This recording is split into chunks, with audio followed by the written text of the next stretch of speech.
Hey guys, how y'all doing today? My name is Franchise Fanatic, and welcome back to the channel. If you guys, it's another Marvel-related video. I haven't really done a Marvel video in a pretty long time. I did watch WandaVision. I did watch Falcon and the Winter Soldier. I have not watched Loki yet, so if you have watched Loki, no spoilers. My mom and dad and I are gonna watch it soon.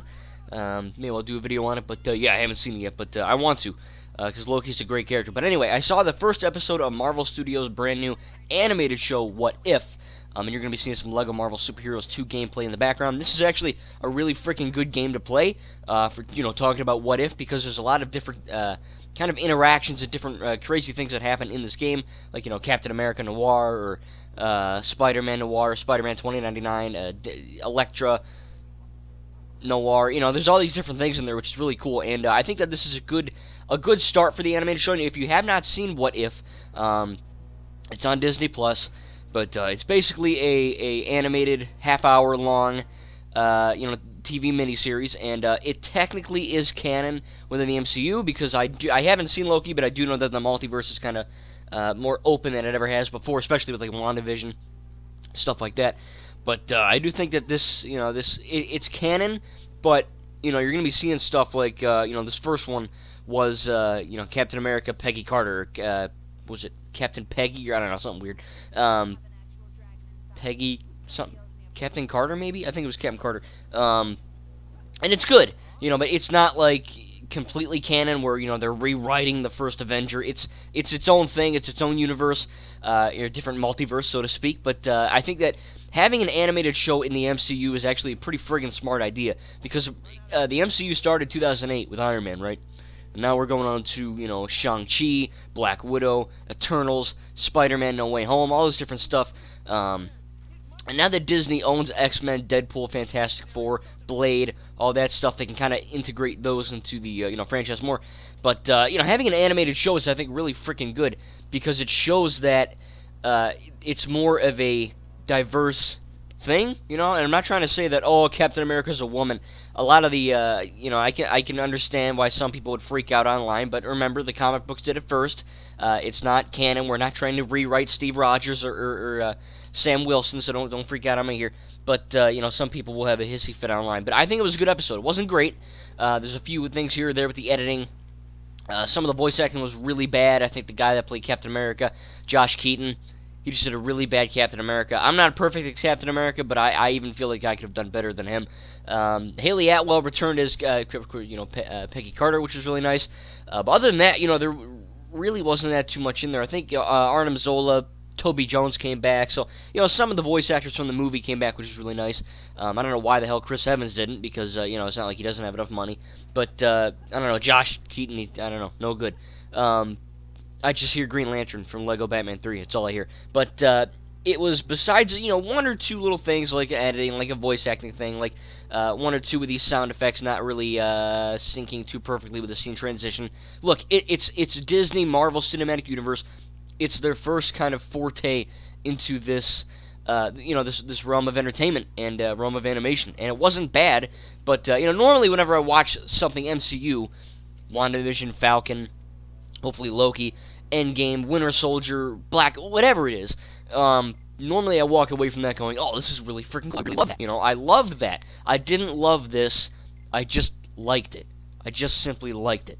I think it's a very strong beginning, very strong start for, the MCU, kind of showing different scenarios, like what if this was that, or what if she was that, or what if he was that, So that's cool. I thought it was a pretty interesting story that we got, Captain America as a woman, Peggy Carter, kind of beating up, Red Skull, and just kind of seeing the different interactions that happen. Pretty interesting, nonetheless. If anything, this is going to be a TV show where you're going, okay, this is very interesting to see. It's not going to completely revolutionize the MCU, because, it technically is canon, but it isn't, because it literally is a what-if scenario, So I talk with your buddies at the lunch table in high school, or something, and you're like, what if Spider-Man was from 2099? Or, what if, I don't know, Hulk was in a gladiator arena? I'm trying to look at my cover here. What if, I don't know, Kane the Conqueror came and made Chronopolis, just stuff like that. And you're getting that sort of sense in this show, and, it's not directly impacting anything, but it is doing a good job of, I think, being there. I think the MCU needed an animated show. And a lot of people are going to look at this. Of course, I have a few friends and family members who are going to see this and go, oh, my one buddy, he watches all the Marvel shows. And then as soon as I mention it's going to be animated, he's going to throw a hissy fit, the whole 9 yards. Same with Star Wars, he's like, oh, Mandalorian is so fucking cool. It's so awesome, and I'm like, okay, cool. I'm glad you think Did you watch the Clone Wars, or Rebels, or Resistance, or Bad Batch? And he's like, no, that's for babies. No. If it's animated, it's for toddlers. And I'm like, are you on crack? Like, no. Clone Wars, Rebels, Bad Batch. I only saw the first Bad Batch. I'm going to watch them soon. But even Resistance. Resistance is the most kid-friendly Star Wars show, but it's not for kids. It's suitable for older kids. I strongly believe that Star Wars is not for kids, and the animated shows, just because they're animated, it doesn't mean they're for kids, right? Watch those shows. They're pretty effed up. Same thing with this What If. It's the MCU is really PG-13 all across the board. It's going to be R soon, but some of them. But PG-13 means you have to be a teenager to watch them, so 13. Not 6, not 5, not 8, not 10. 13. I know not everyone follows that, but that is the, quote-unquote law of that film thing. And this is very much, I was expecting it to be PG, which is fine.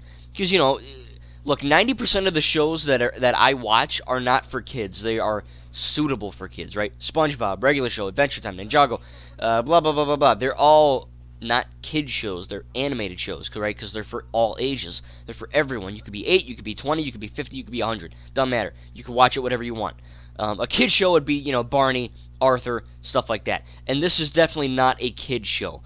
There is swearing, there is violence. It is not R-rated, but it is basically like watching a live-action PG-13 episode, except that it's animated. That's it. They're not dumbing it down. It's not a kid show. They're not making it kiddie. They're swearing. So if you were really nervous, like, oh, it's animated, so they're going to dumb it down for the kids. No, it's the same exact thing as the live-action thing, just it happens to be animation. And I think that's a really nice thing, because it's showing the audience that just because something's animated doesn't mean it's inherently bad, or doesn't mean it's inherently for children, So, like I said, SpongeBob, Regular Show, Adventure Time, and now this What If show. Of course, SpongeBob is appropriate for kids, right? Regular Show, older kids, Ninjago, older kids. But then you get into What If, and the animated Star Wars and Marvel stuff, that's more for a teenage up audience. And then, you get your Simpsons and your effing Family Guy and Rick and Morty and all that crap that's, for adults only. But I do think that this is, it's a good show. It's a good start, good show.